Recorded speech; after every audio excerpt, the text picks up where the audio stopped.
You're listening to the IB4E Coaching Podcast.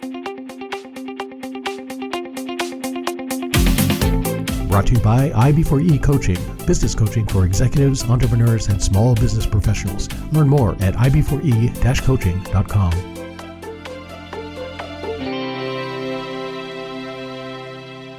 Hey, Coach Harlan here. Welcome back to the podcast. Hope you guys are having an exceptional week. I'm having a great week, and I'm really excited to introduce you to my guest today. Please help me welcome Jhana Li. Jhana Li is on a mission to build the world's best problem-solving machine. She first discovered her passion for operations and scaling businesses while van-lifing her way through North and South America. Since then, she has served as COO at 2 successful startups, consulted with over 40 7- and 8-figure businesses, and coached hundreds more. Witnessing countless founders stall out and trap themselves due to the lack of proper operations, Jhana made the decision to launch her own company, Spyglass Ops. Spyglass Ops provides consulting, recruitment, and training, empowering founders to scale their businesses while reclaiming their personal freedom simultaneously. Jhana, welcome to the program. Thank you. So excited to be here. Yeah, no, this is awesome. And I love that you were a digital nomad. My wife and I, for 2 years, right after the pandemic, we both work remotely, and we thought, why are we sitting here in Atlanta when we could be doing this from the beach or the mountains or anywhere? Yeah. So we sold almost everything, threw our stuff in our Jeep, and took off and stayed in Airbnbs. But we went back and forth across the U.S. and up into Canada, and we were down in Costa Rica for a month. Wow. Tell me about how did you get involved in the van life? What was the impetus for that? Yeah, I love that. So after college, I met a guy. He was starting a business, and he was a big paraglider. And he's like, "Listen, I want to do paragliding competitions. I want to move into this van. Do you want to come with me?" And I said, "Yes, I will, but only if we take the van to South America. I have always loved South America. I want to spend more time down there." And so it was like a combination of 2 crazy ideas that created one ultra crazy idea. Nice. And that was actually that was the partner who became the CEO of my very first business. And I kind of stumbled into becoming his COO and learning what operations was by supporting him in scaling his business as we were traveling and living this lifestyle together over the course of a few years. Nice. So Yeah. all over the North and South America? All over. We went as far north as like the Rocky Mountains of Canada and as far south as like northern Patagonia down in Chile and Argentina. Wow. Wow. Yeah. Your Yeah, it was a good favorite place? adventure. I love Chile. I think Chile Yeah. is an incredible country. Yeah. Nice. It's on my bucket list. It's on Yeah, my it's bucket amazing. list. Absolutely. Very cool. All right. We got a lot of stuff to cover. I've got a lot of questions because I love everything you do, and operations are a big part of my background, and I love, all the stuff you're helping clients with. So I want to talk about that. But before we get started, I've got 10 questions that I ask all of my guests. Listeners, remember that these are the questions made famous on the TV show Inside the Actors Studio, where the host James Lipton asks these same questions of his guests from Hollywood, TV, film, and stage. And I figure if they're good enough for the Hollywood elite, they're certainly good enough for my guests. So, Jhana, if you're ready, I've got 10 questions for you. I'm ready. Let's do All it. right. Question number 1. What is your favorite word? Mellifluous. Okay, that's a first. Good job. All right. What is your least favorite word? Blame. Okay. What turns you on? Play. Okay. What turns you off?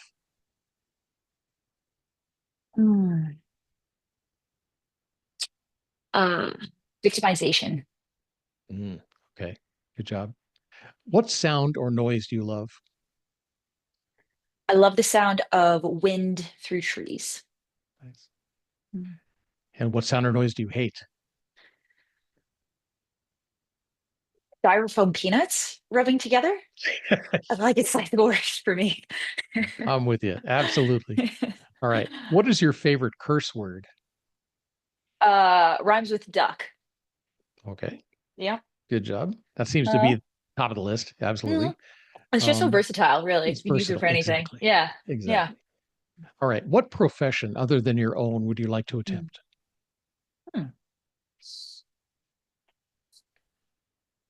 I hadn't thought about this like in the future, but in the past, I wanted to be a marine biologist.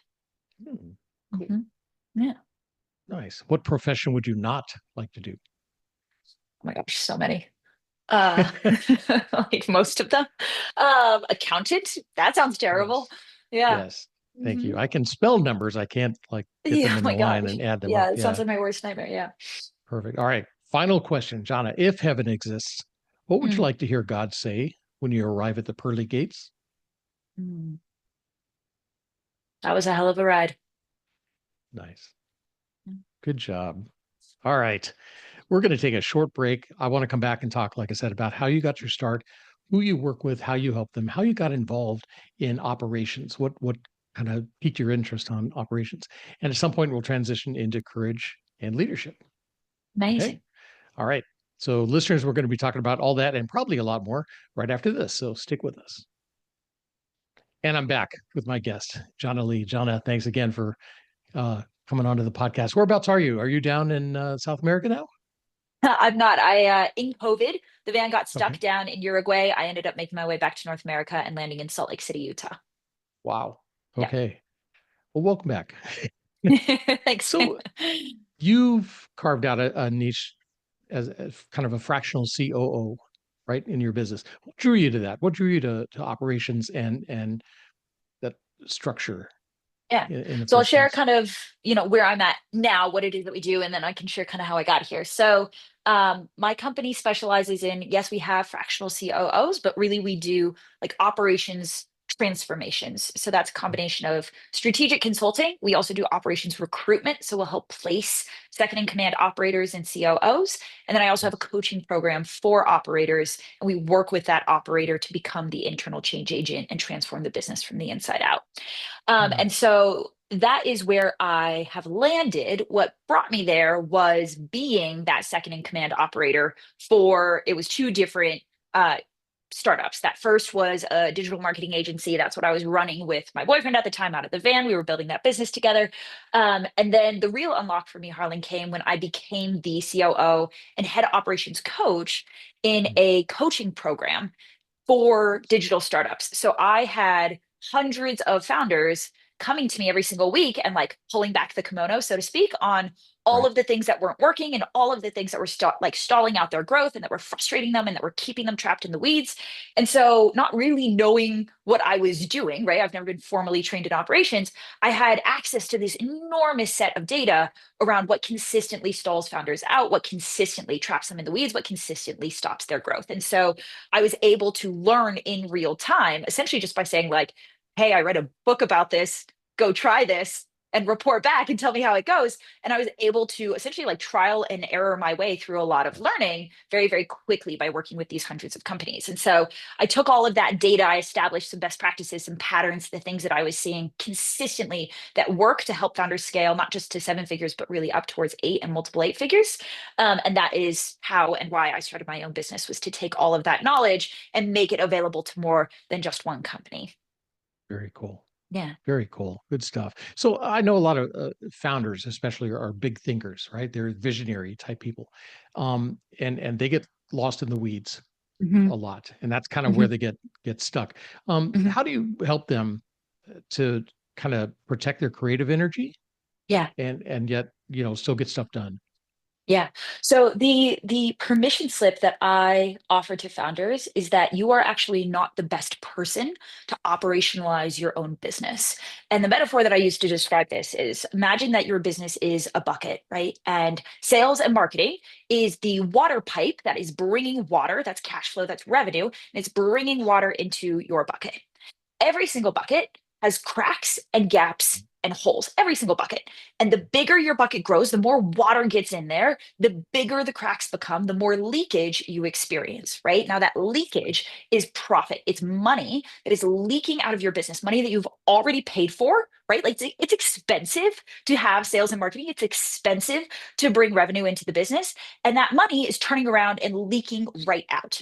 The challenge is that it is a fundamentally different lens. The visionary lens and the operator lens are two completely different lenses. The visionary lens is masterful at finding more opportunities to bring more water into the bucket. And frankly, hell yeah, because there is no bucket if you don't have water consistently coming into it. Right. But it is a fundamentally separate and different lens, equally necessary lens. That's the operational lens, to be constantly looking at the bucket and identifying where are there gaps, where are there holes. So, for example, in that very first agency that I stepped into, in the very first week, I didn't even know what operations was, right? But it's just my preconditioned lens that I stepped into the business. And while my visionary was focused on like next product, next offer, here's the next marketing angle, here's how we're going to drive the next wave of revenue, what he had missed is that their merchant processor had all these clerical errors and billing issues in it, and it was costing them $50,000 a month in lost revenue, right? Literally just revenue they were not collecting. I didn't know what I was doing, but that felt like a problem. So I went in there, I cleaned it up, and I saved the company 50K in my first 30 days, right? So Nice. that's an example of the gaps and the holes. They exist, but the visionary is infrequently aware that they exist because the visionary is focused on bringing more water into the bucket. And that's actually where they should be. That's actually where their highest value to the business is. But what they need to do is bring in an operator who has that secondary lens of making sure that that water actually stays in the bucket and drops to the bottom line in the form of profit. Nice. Yeah, being a former consultant, that's one of the things we bring to the table, right? With a fresh pair of eyes. I know Yeah. nothing about your business, but I have Right. questions, and those questions a lot of time uncover things. And Mhm. yeah, highest and best use. You hear that a lot in real estate, but it goes for people in your business too. They have their certain talent that you should be using, and you as a founder should be at doing your highest and best work, not down Yes, here in the weeds. exactly. Absolutely. Yep. So Spyglass Ops. Love Yes. what you guys are doing. It's all about building operational engines, I guess. And like you And said, kind of efficiencies. helping Yeah. them do things. Yeah, very Yeah. cool. What are the first signs that a business is too founder dependent? What are the first things you Mhm. look for? Yeah.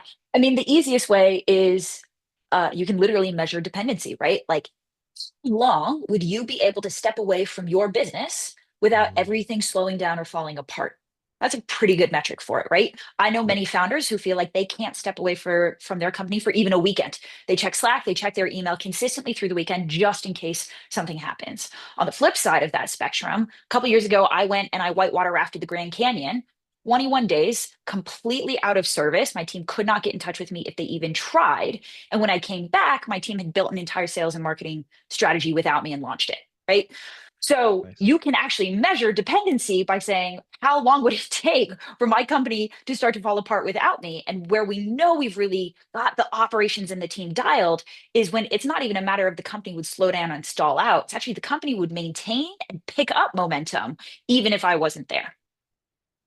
Yeah, a lot of times they don't realize what they know because you're Mhm. there to answer questions for them and pick up the slack. If you step away and let them do things, I just like your kids, you teach them, you give them the foundational skills, and then go out and go out and make your decisions on your own. And they actually surprise you sometimes. Yeah, yeah. So the phenomenon that I often see, and tell me if we're jumping the gun into leadership here, but I know that that's something we're both equally nerdy about. Mhm. I call this the phenomenon, the magic vending machine, right? If I Nice. was a member of your team, Harlan, and on the desk next to my computer every day, there was a magic vending machine. And every single time I had a question or a concern, or I wasn't quite sure about something, I could just push a button on that vending machine and out would pop an answer. I would push that button all freaking day. And Yep. so would you, and so would Yep. anyone else. It has nothing to do with me not being an A player. It has nothing to do with me not being able to think for myself. I have a magic vending machine. So, of course, I'm going to use it. We as founders often show up to our team as the magic vending machine. We are always there to provide the answer, pick up the drop ball, put out the fire, save the day. What we train is a behavioral dependency where our team Yes. then becomes reliant on us always being there. And it creates this really vicious cycle where we're like, I tried to delegate that thing out, and my team just came right back to me and asked me 1,000 questions. This is why I can't delegate things out. I wish they could just think for themselves. So we create this vicious cycle, but we Mhm. fail to realize that it's actually our behavior that created that cycle to begin with. And so, if we can, to your point, if we can turn off the magic vending machine, our team will Yep. actually shock us because turns out they were capable of solving this problem and thinking for themselves and coming up with their own solutions the whole time. They just weren't because we were training them that they didn't have Yep. to. Exactly. Yeah. Yeah. I constantly tell my clients, we create our own monsters, Mhm. right? By answering every 100%. question, they don't have to think anymore. And a lot of times you'll see the same employees coming back asking the same questions over and over. It's like, you know this, Right. It's so but actually they frustrating. haven't had a chance. They haven't had a chance to do it because you've done it for them. Yeah, So, exactly. nice. So you talk about operations design. Mhm. Can you break that down to our listeners? What's they might think of SOPs, right? Sure. Standard operating Sure. procedures, but what Yeah. is that really? Yeah. So we look at operations within a business across six categories. This is what we call the Spyglass method. And the six categories are strategy, leadership, team, communication, systems, data. And when I talk about operational design, what I mean is the first question we'll ask a founder when we sit down with them, and we start every client relationship with a company-wide operational audit. And before we step into that audit, we sit with our client and we ask, what do you want? Right? Not just Mm, what revenue targets and profit goals do you have, where do you want the business to go, but what do you want for yourself in relationship to that business? Do you want to work 80-hour a weeks and exit at multi, 8-figure multiple? Do you want to have a lifestyle business? Do you want to have a cash flow machine? Do you want a business that you are just getting to show up in your zone of genius all day, every day, and you work really hard, but you absolutely love it? Like, what do you want? And then I can reverse engineer the strategy, leadership, team, communication systems, and data that you need to get you what you want.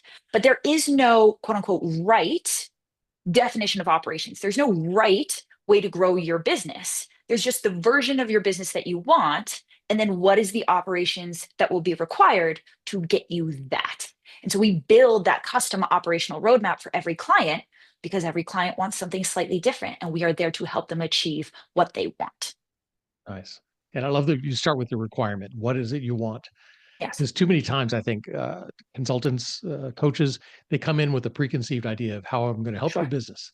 Yeah. What if that's not what they want? Like you said, there's some Yeah. people that love being hands-on. They love Yeah. being doing the do, right? Yep. They love that part of it. That's why they got into business in the first place. Yeah. And sometimes it's okay to have somebody else as the chief operating officer, somebody else as the president of the company running it for you, right? While you get Mhm. out there and do what you love to do. So Yep. Exactly. Exactly. Do you want massive revenue growth or do you want a 4-hour work week? yeah, At scale, we might even be able to get you both, but the key is that we can't get you both at the same time.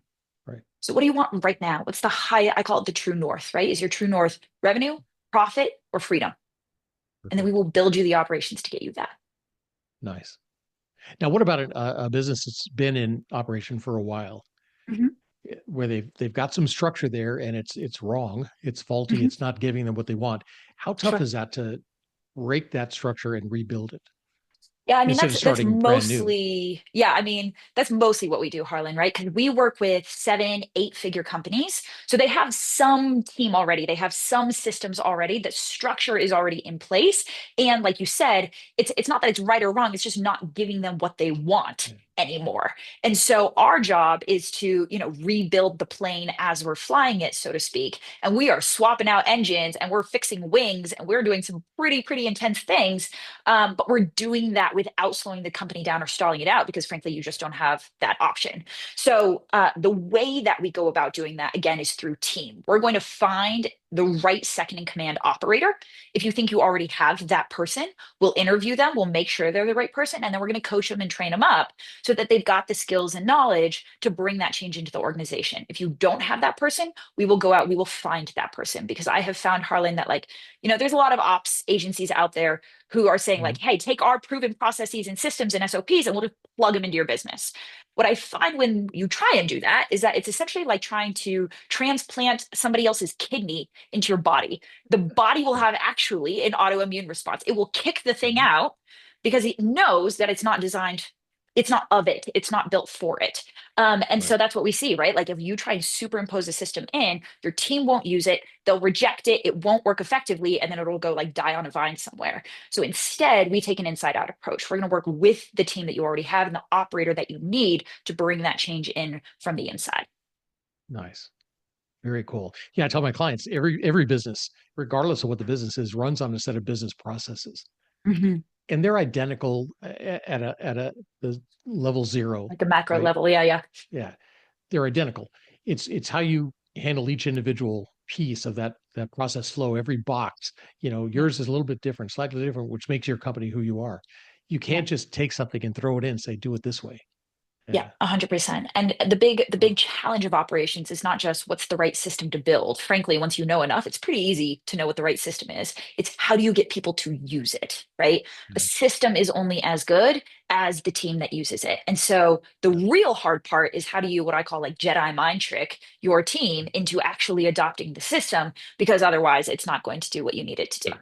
Yeah. That's my background is organizational change management.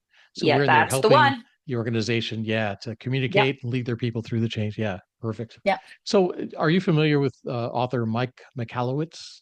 I am. Yeah. Okay, Mike, he's been on the podcast a couple of times. He says that the biggest problem most business owners have is that they don't know what their biggest problem is. And I think a lot of us we can understand that, right? You have this concept of how business is should be, and yours Right. is quite working the way you thought it would, and you're not sure what's going wrong. You do everything you think. You're working harder, putting in more hours, you're selling more, and things just don't don't happen, right? You just Yeah. don't know exactly Yeah. what it is. What is there a common Mm. uh, misconception that you found Yes. with the founders you work with? Yes. Um, Almost always, when there's a problem in the business, the founder's response to that is more sales, more marketing, Yeah, right? I'm not as profitable as I want to be. I'm not growing as fast as I want to grow. Okay, more water into the bucket, more money spent to get more water into the bucket, right? right. My job, the reason I go on podcasts and speak on stages and do what I do is because I'm here to help founders look at the bucket and realize, dude, you have plenty of water coming in, all your water is leaking out. You're not as profitable as you want to be because all your profit is leaking out through inefficiencies. You're not growing as fast as you want because it's really hard to pipe so much water in when it is turning around and leaking out just as quickly. So, the big misconception to answer your question, Harlan, is that most founders trace their problem back to sales and marketing. And my job is to help hold up the mirror and reflect back to them actually, your problem isn't sales, it's not marketing, Right. it's operations, and it's Yeah. all the water that's leaking out. Exactly. Yeah. Exactly. Yeah, because I tell my clients all the time, it's like, and when you're growing up, if you weren't getting the grades you thought you should get, if you weren't being picked or didn't get to play on the teams you're part of, we were told work harder, put more time Mhm. in, right? Yeah. And Yeah. so we revert back to that in Yeah. business. It's like, well, the only thing I know is I have to sell more, I have to do more, Right. I have to Right. put more hours in. That's Yeah. rarely what it is. Right. Yeah. And what the very good news in all of this, right, is that it doesn't cost you anything to close a gap in the bucket. The water's already in there. The money already exists. You've already spent all the acquisition cost required to bring that revenue in. So by closing the gap in the bucket, it costs you nothing and it drops straight, all that money drops straight to the bottom line in the form of profit. So I really advocate for this. Like operations is essentially like free money because you've already spent everything you needed to spend to get it there. You're just keeping it in the bucket so that you can now take it off the table and put it in your pocket. And so while sales and marketing might be a sexier way of increasing the water level, oh, what's sexier than free money, right? Like Yeah. keep the water in the bucket and it's not even your job. You don't even have to do it. You just have to recognize it as an important enough that you put your operator on it and you make sure you have the right person in that role and then you let them make you free money. And that's the highest leverage thing I can imagine is have somebody else make you free money. That's a pretty good deal. Nice. Very cool. Now, I know a lot of times my clients think you're going to like tear apart my business and Mm, rebuild it. But often it doesn't take those big changes like that. It's small adjustments, right? totally. Yep. If in a process that they're running that's not as efficient as they hope it is, or maybe they're skipping a step, thinking they're being more efficient. Um, I'm sure you have a story somewhere along the line Mm, where mm. a small system change created massive results for one of your clients. Yeah, absolutely. So there's an immediate example that came to mind. We had a client who twice a week was having a meeting with his entire team. He had a team of about 20 people. And for 60 minutes, twice a week, he would sit everybody down on a Zoom call and he would essentially go like person by person and client by client. And he'd be like, what are you working on today? What are you working on? What do you need? Where are we at with this? Right? He was essentially just checking in and making sure that all of the work across the business was getting done. The really cool thing we were able to do was render that meeting entirely unnecessary. We just eliminated it because the reality is he didn't need to be doing that. He just needed a system that would do that, a system that would assign tasks, hold people accountable to deadlines, follow up if things were getting missed. So just by tweaking his systems so that they were actually using the systems the way they were meant to be used, we were able to eliminate the meeting. Now, what's cool about that is that if you added up the total labor cost that that meeting was costing him, 20 people times 2 hours a week times 50 working weeks a year, that meeting was costing him, I think at the time, it was like $62,000 just to have the meeting. So by eliminating the meeting, we saved him 62K. Awesome. And we were able to reclaim 2,000 hours, right? 20 people times 2 hours a week times 50 weeks a year, 2,000 productive working hours that, again, he's already paid for.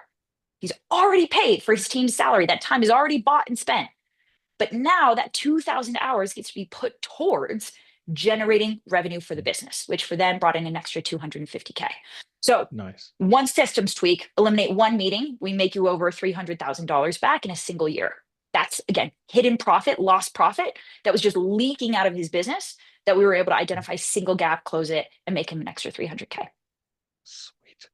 That is awesome. Yeah, just I've worked for different companies around the US, Canada, Mexico, all over the place.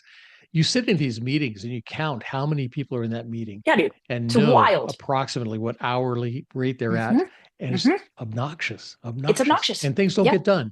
You yep, you have a meeting to plan the next meeting. right. And again, it costs nothing to talk better. Yep. It costs nothing to just learn to communicate more effectively as a business. We just have to learn the skill and then implement the skill. It's free. But the result of that is $300,000. Yeah. Pretty good ROI, if you ask me. Easy. Yeah. Very nice. Very cool.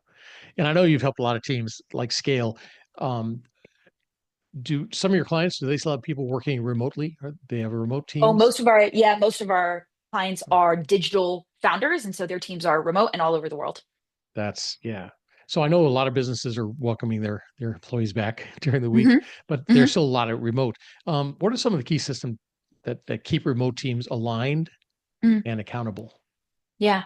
And I think this is true regardless of whether you're in person or remote, right? And so I would just say that if you have a remote team, you just have to be more intentional with how you design a lot of these systems, because a lot of the stuff that a system is meant to do will just happen organically in an office when everybody's together. And you can kind of take advantage of the fact that it's just going to happen organically. In a remote environment, it won't happen organically, which is fine. It just means you have to Right. intentionally design it in, right? So these are things like relationship building and culture building and strategic alignment and innovation, right? Like these are things that we have to build processes and systems around because they won't happen organically like they would in an office.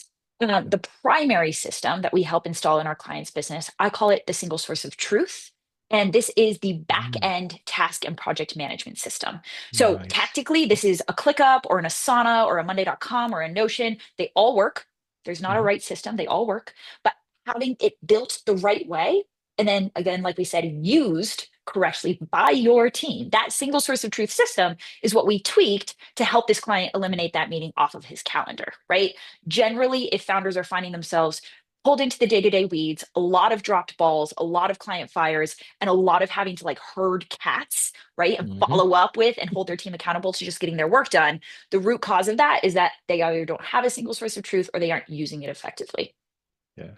Yeah. Yeah. I've been in companies where they have so many different systems and they don't talk to each other. They don't feed Right. information back and forth. So you're having to go into multiple places to try to find out what's happening. And Yes, exactly, exactly. And again, that single source of truth, it's said that way, right? It's one source where everyone is able to go to get the 80/20 of the information that they need. wow. Yeah. So you built the business while you were living a digital nomad life, or the concept for your business, Mm. right? Mm. Um, how has that shaped your perspective on leadership and team operations? Yeah. So slight clarification. When I was living in the van, I was a COO, right? And I was Okay. learning and gaining my skill set within operations and being the COO for multiple businesses. That totally answers your question, which is what did that teach me about Yeah. leadership? What it taught me is that I needed to figure out how to lead people remotely, and I needed to figure out how to make sure that the right work got done without me. We were in a van in South America before Starlink, which meant we were out of Wow. service and out of Mhm. Wi-Fi a lot. I lived in a van in South America. I wanted to be traveling. I wanted to be experiencing things. I wanted to be paragliding. I had this vision for what I wanted my life to look like. And when I first stepped into the business, I was working 10, 11-hour days in a office slash kitchen slash bedroom the size of a prison cell. Like, why would I do that if I can't go live this beautiful life that I want for myself? So it became this awesome forcing agent, right? The van was a forcing agent. I had to figure out how to make sure that work got done without me. I had to figure out how to level up as a leader so that my team could perform at their highest, even when I wasn't in the room or telling them what to do. The van forced me to learn these skills before I even had my own business. And then I was able to take those skills, apply them to my own company, and I have been able to grow and scale my business without ever sacrificing my freedom, without ever building an underperforming team, because I was able to learn those skills elsewhere, which I feel very grateful for. Wow. Very cool. So, do you have background in, I mean, did you go to school to learn how to do processes Nada. and None of that. No.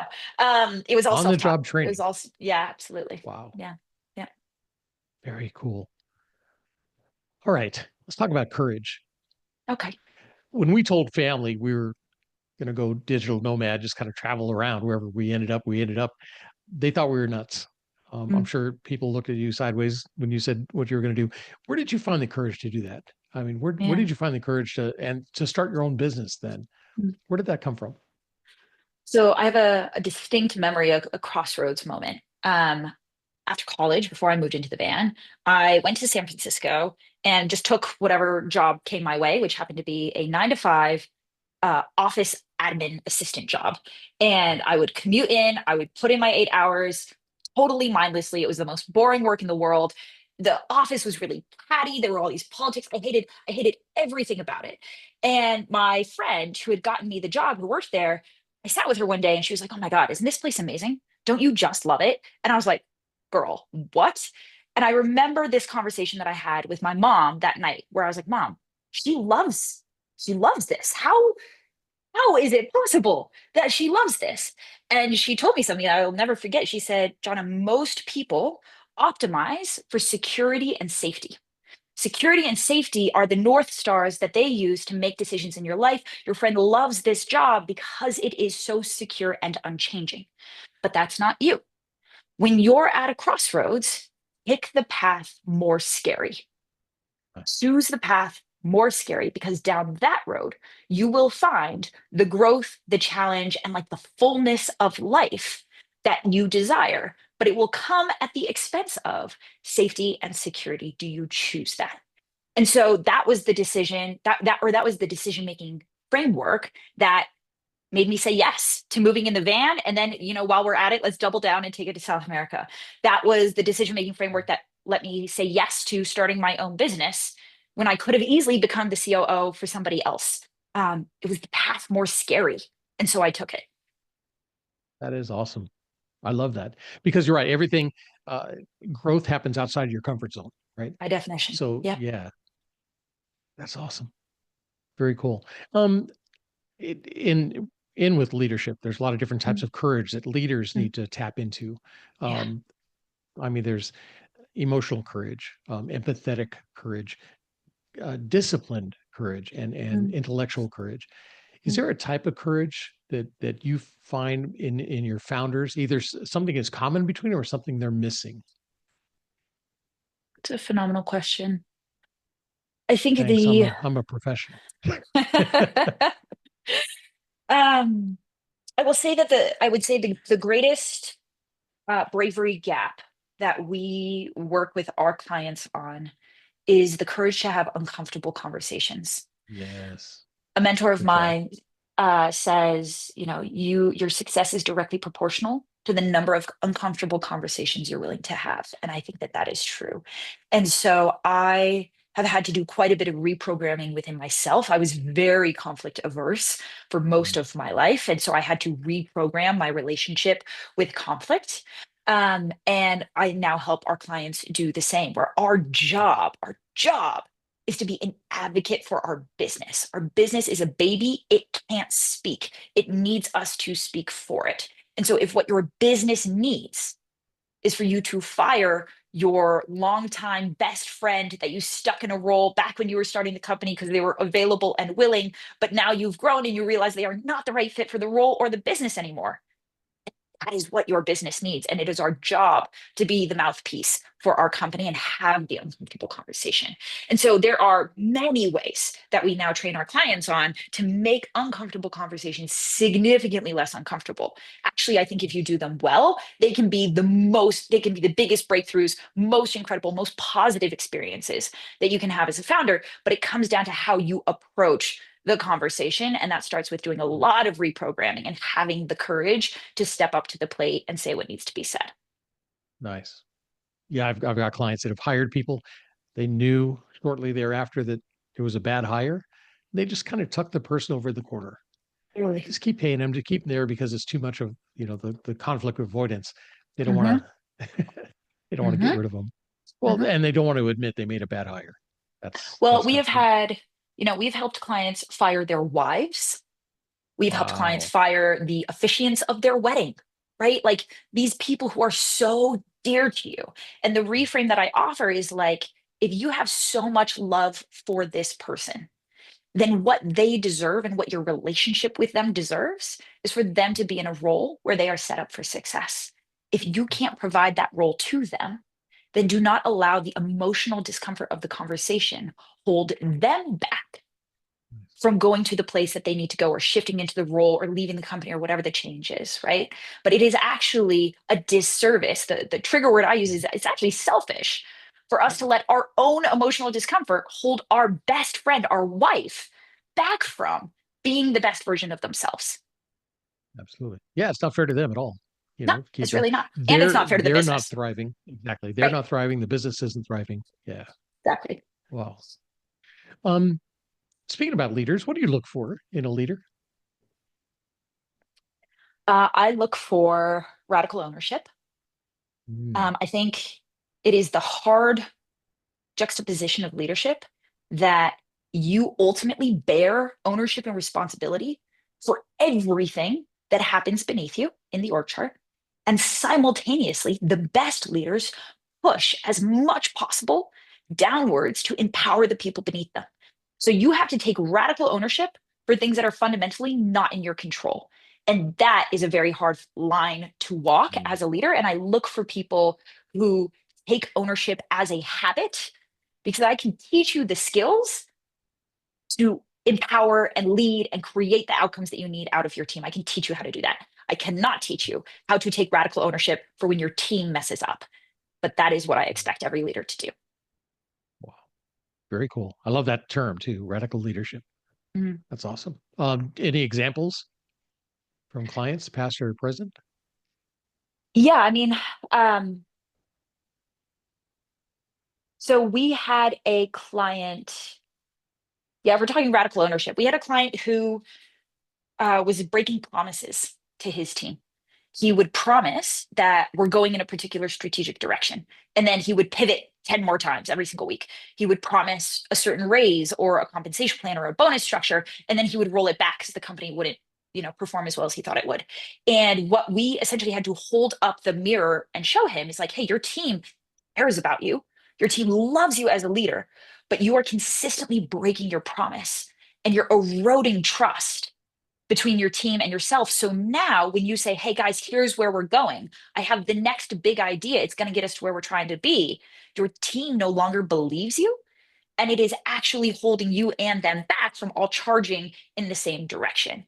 To his credit, right? So it took us holding up the mirror for him to be like, oh shit. To his credit, he was enormously humble and coachable, took ownership for that, had a come to Jesus moment with his team where he took ownership Sure. in front of his team and said, hey guys, I realize that I am doing this.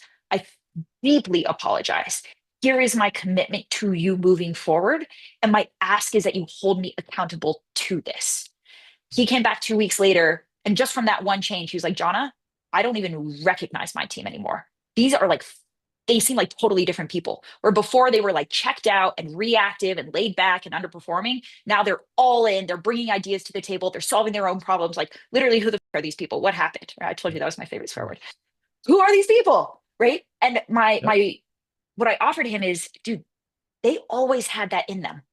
They were always these people. They just weren't bringing it to the table because of how we were leading.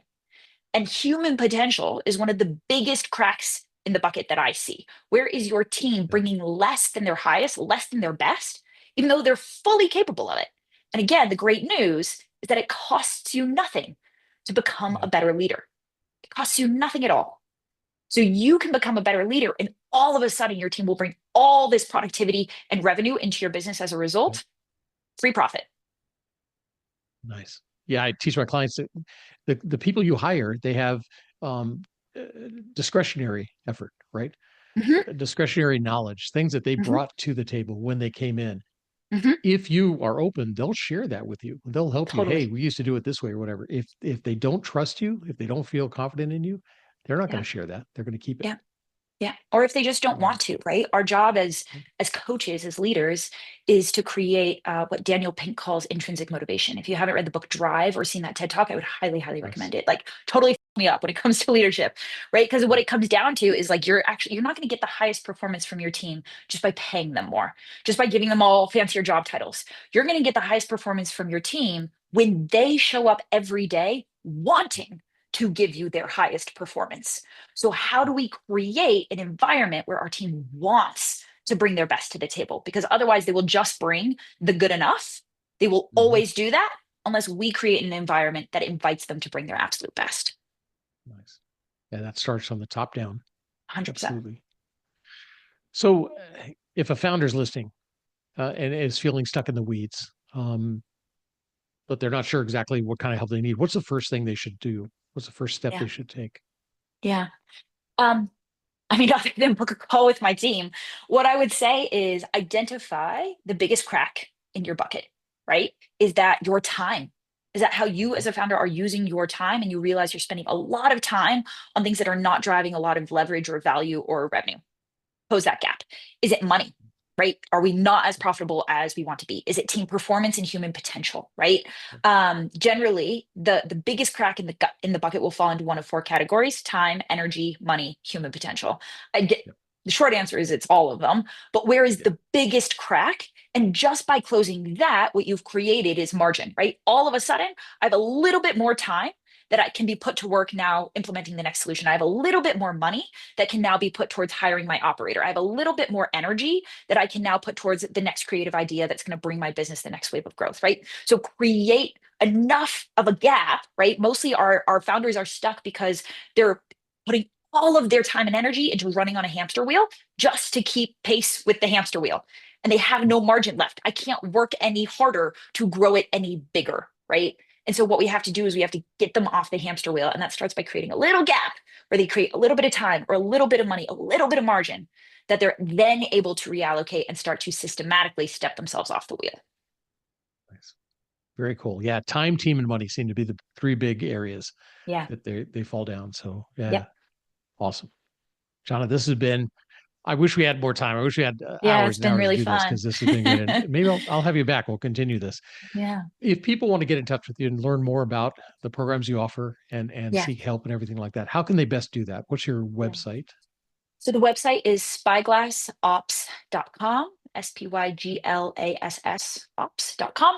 And if you want to connect with me directly, I'm primarily on LinkedIn at the Jhana Li. So you can find me on LinkedIn, shoot me a DM. That's actually me in the inbox. I'm more than happy to chat with you. Any questions or things that came up for you out of this episode. Or if you want to check out my company and what it is we do and how we may be able to help you, spyglassops.com.